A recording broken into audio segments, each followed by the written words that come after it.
tiems, kam aktualu arba kam įdomu, kaip žmogus nukeliauja į perdegimą arba kaip keičiasi jo emocinė, psichologinė būsena, fizinė būsena, visoje toje kelionėje. Šiandien tiesiog noriu pademonstruoti arba parodyti mažą schemutę, kuri galbūt greičiau ir aiškiau leis susidaryti vaizdą. Tai tokį labai nedidelį piešinį padariau, labai tikiuosi, kad jūs jį matot. Įsivaizduokit, kad kažkuriame savo gyvenimo etape žmogus tiesiog kažką veikia, kažką daro, kažko labai domisi ir tame etape jis tiesiog pradeda keliauti, čia tas vadinamasis medaus mėnuo, kuris perdegimo kelionėje yra pati pirmoji stotelė. Ir čia žmogus tiesiog visą laiką yra geroje nuotaikoje, energijoje, jam viskas sekasi, jis visko nori, dopaminas yra aukščiausiam lygyje, psichologinė emocinė būsena yra pakili. Ir taip žmogus keliauja ir tiesiog vieną dieną, tam tikrą prasme, jis pasiekia tam tikrą tašką. Šitoje visoje kelionėje natūralu, kad jis kažko nemato, pamiršta pavalgyti, nelabai kreipia dėmesį į save, į savo fizinius poreikius. Jam yra svarbu pasiekti, pavyzdžiui, kažkokį tai tikslą arba pasiekti kažkokią svajonę, arba tiesiog jis yra tiek užsidegęs savo veiklą, kad visą laiką tik tai yra pakilime, visą laiką yra tik tai geroje emocijoje ir geroje būsenoje. Ir štai kažkuriuo tai momentu atsitinka toks dalykas, kai organizmas po truputį pradeda reaguoti. Ir jis pradeda sakyti, kad žiūrėk, man jau šiek tiek gal visko per daug, gal reikėtų daugiau poilsio, gal reikėtų dar kažko. Ir čia žmogus vėlgi ne visą laiką kreipia į tai dėmesį. Ir būtent tuo momentu, kuomet čia turim kažkokį tokį lygesnį, pavadinkim, periodą, tokį banguotesnį įvairių situacijų. Ir čia po truputėlį prasideda tas vadinamasis stresas. Kai mes pradedam mažiau maitintis, kai mes pradedam šiek tiek nervintis. Ir šitame taške prasideda leidimasis tam tikrą prasme nuo kalno. Po truputį dar yra tam kažkoks neigimas, dar žmogus sako, ne, aš viską galiu, aš galiu pasiekti, aš galiu įveikti, aš privalau tai padaryti, nes o kas jeigu ne aš, o kas jeigu aš nesusitvarkysiu, o kas jeigu aš nelaikysiu visų 4 kampų, o žodžiu, čia dar neigiu tai, kad man jau reikia daryti kažkokius žingsnius. Ir kuomet yra neigimas, kuomet aš nepastebiu, kuomet aš priešinuosi visais įmanomais būdais, kad tik tai neleisčiau savo pailsėti, kad tik tai neišlaikyčiau to vadinamo, kartais tai vadinam balansu, kartais tai vadinam pusiausvyrą. Tada organizmas ir natūralu mes patys pradeda mums siųsti signalus. Pradeda siųsti signalus to vadinamojo lėtinio streso, kuomet atsiranda pyktis, kuomet atsiranda nuovargis, kuomet atsiranda nepasitenkinimas. Organizme pradeda vykti tokie procesai arba išskiriamas tas vadinamas didesnis kortizolio kiekis, o kortizolis yra streso hormonas. Ir čia nebepailsiu, sutrinka miegas, žodžiu, pradedam važiuoti nuo kalno. Ir jeigu dar ir čia mes nepamatom ir nekreipiam dėmesio į savo situaciją, vieną dieną atsitinka momentas, mes pasiekiam tam tikrą prasme dugną ir įvyksta vadinamasis perdegimas. Aišku, čia yra tik tai schema ir taip vienu momentu nenutinka, bet dažniausiai čia jau toje žemojoje stadijoje atsitinka tokie dalykai, kaip aš nieko nebemoku, aš nieko nebesugebu, aš neturiu nei fizinių, nei psichologinių, nei jokių jėgų. Čia prasideda savęs nuvertinimas, prasideda savęs kalimas, kaip aš sakau, prie kryžiaus. Tada pasidaro, žodžiu, viskas yra blogai. ir aš visiškai nenoriu nieko veikti, noriu tik tai užsidaryti, užsitraukti užuolaidą, su nieko nebendrauti, nieko nematyti, tam tikra prasme, galim tai pavadinti šiek tiek panašu į depresinę būseną. Bet nebūtinai tai yra depresija, ta tikroji klinikinė depresija. Tiesiog nėra energijos ir nenori nieko daryti.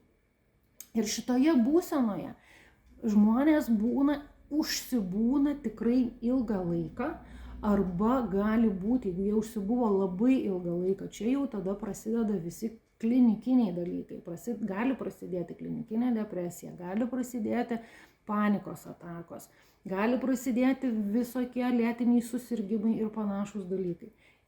Čia yra tas perdegimo momentas, kuriame jeigu tik tai labai ilgai užsibūna žmogus, tai perauga į tą vadinamą nuolatinį perdegimą arba chronišką perdegimą, kuris nuveda link klinikinių dalykų. Tam, kad pradėti iš tos situacijos lipti, o iš jos tikrai galima išlipti, jeigu jau taip nutiko, kad atsidūrėt tokioj situacijai, reikia po truputėlį pradėti daryti pokyčius. Pradėti daryti pokyčius ir pradėti po trupučiuką lipti. Pirmiausia, be abejo, yra poilsis.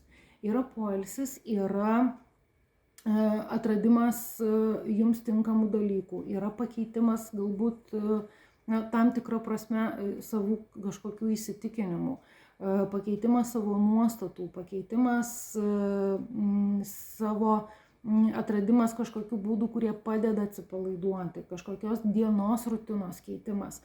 Tai yra vėl tam tikri momentai, kurie padeda pradėti lipti vėl į viršų. Tikslas viso šito yra tiesiog išlipti, susikurti savo, pavadinkim, gyvenimą iš naujo, aš nekalbu save iš naujo, bet savo gyvenimą ir, aišku, pokyčiai, kuomet įvyksta pas mus viduje, kuomet mes pakeičiam savo nuostatas, kuomet mes pakeičiam savo įsitikinimus, labai normalu, kad tas pokytis įvyksta ir mūsų aplinkoje. Ir čia tada pasikeičia dalykai, pasikeičia rutina ir žmogus palengva po truputį lipa į viršų iš perdegimo būsenos.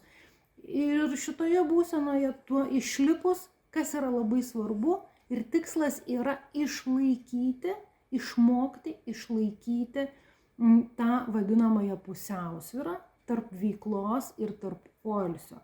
Arba tarp veiklos ir, dar kartais sako, tarp veiklos ir gyvenimo. Tas angliškas pavadinimas work-life balance. Iš tiesų tai yra išlaikyti labiau pusiausvyrą visame kame, kad gyvenime atsirastų vietos ir laiko ir veiklai, ir darbui, ir draugams, ir šeimai, ir poilsiui, ir laisvalaikiui, ir netgi nieko neveikimui. Kur yra rizika? Rizika yra tai, kad, ką man tenka stebėti, dirbant su klientais, kad kuomet žmonės išlipa į viršų, įveikia tą vadinamąjį perdegimą ir pasiekia vėl tą pusiausvyros būseną, jeigu neatsitinka, va čia šitoje kelionėje neatsitinka pokyčių vidinių, asmeninių, veiklos pokyčių, rutinos pokyčių, įsitikinimų pokyčių, nuostatų pokyčių, labai didelė tikimybė, kad po kažkurio tai laiko vėl galim atsidurti vat toje vietoje ir vėl pradėti keliauti į apačią. Ir tos bangos nuo perdegimo iki kito perdegimo, iki dar kito perdegimo, jos ima trumpėti. Tai taip, kad taip neatsitiktų, labai linkiu visų pirma pagauti save šitoje kelionėje, kad nepasiekti šitos būsenos. Ir čia irgi galima, pradėjus stebėti tam tikrus požymius, tam tikrus pokyčius savyje, savo nuotaikoje, savo emocijose, savo darbų krūvyje, savo rutinoje, pradėjus stebėti, kad jau čia atsitinka pasikeitimai, kad jau čia atsitinka nepasitenkinimas, jūs galite tai pagauti ir nenuvažiuoti iki paties dugno. Jeigu nutiko, kad, dėja, nepagavot, nepavyko, nuvažiavot iki pačios apačios, tada ieškotis pagalbos, kaip šitą vietą, kaip galima greičiau įveikti, kad pradėti iš jos lipti. Na, o išlipus normalu, kuomet jau nukeliaujame viršų, tada stengtis išlaikyti tą būseną, kad šita situacija nepasikartotų. Tai jeigu jums tai buvo aktualu, jeigu tai buvo naudinga, būsiu dėkinga už jūsų komentarus. Jeigu turite klausimų, tikrai mielai į juos atsakysiu. O aš pati dirbu būtent su žmonėmis, kurie dar yra pakeliui į perdegimo būseną, kurie pradeda save gaudyti, kurie pradeda pastebėti ir nežino, kaip pakeisti. Arba kada jau žmogus yra toje būsenoje, kada jau jam tikrai yra situacija, kurią tikrai labai reikia keisti, nes kitu atveju, kad neužsitęstų šitą būseną, tada reikalingas yra lipimas ir čia gali jums padėti coachingo pokalbiai tam, kad pakeisti įpročius, tam, kad pakeisti nuostatas. Lygiai taip pat čia jums gali padėti ir olfaktoterapija arba terapija su eteriniais aliejais. Tai jeigu aktualu, kviečiu dėti pliusiukus arba, tiesiog dalinkitės su tais, nes ką rodo praktika, žmonės, kurie keliauja į perdegimą, kurie galimai yra tose panašiose situacijose, dažnu atveju jie ne visą laiką išdrįsta pasisakyti aplinkiniams arba ne visada patys pagauna save, kad tai vyksta.